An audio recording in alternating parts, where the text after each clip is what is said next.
Ang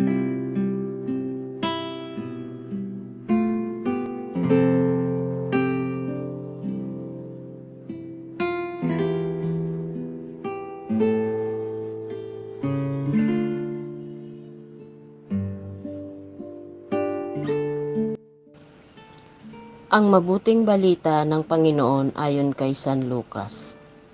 Noong panahong yun, sinabi ni Jesus sa kanyang mga alagad, ang pagparito ng anak ng tao ay matutulad sa kapanahunan ni Noe. Noon ang mga tao ay nagsisikain at nagsisiinom, nag-aasawa, hanggang sa araw na sumakay si Noe sa daong. Dumating ang baha at namatay silang lahat.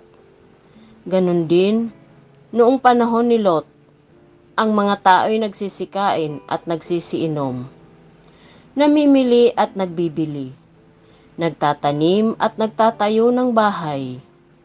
Ngunit, nang araw na umalis si Lot sa Sodoma, umulan ng apoy at asopre, at natupok silang lahat.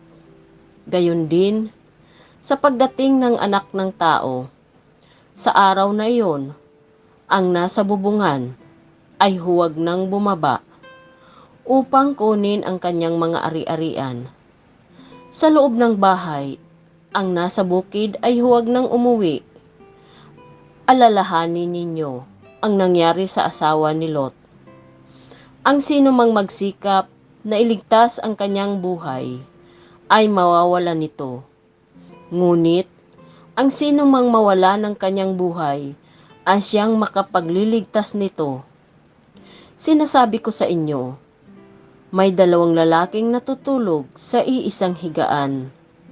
Sa gabing yon, kukunin ang isa at iiwan ang isa.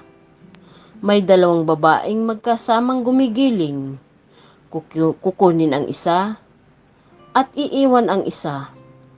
May 2 lalaking gumagawa ng bukid, kukunin ang isa at iiwan ang isa.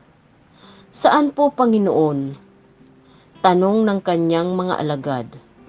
Sumagot siya, kung saan naroon ang mga bangkay, doon naman nagkakatipon ang mga buwetre. Ang mabuting balita ng Panginoon.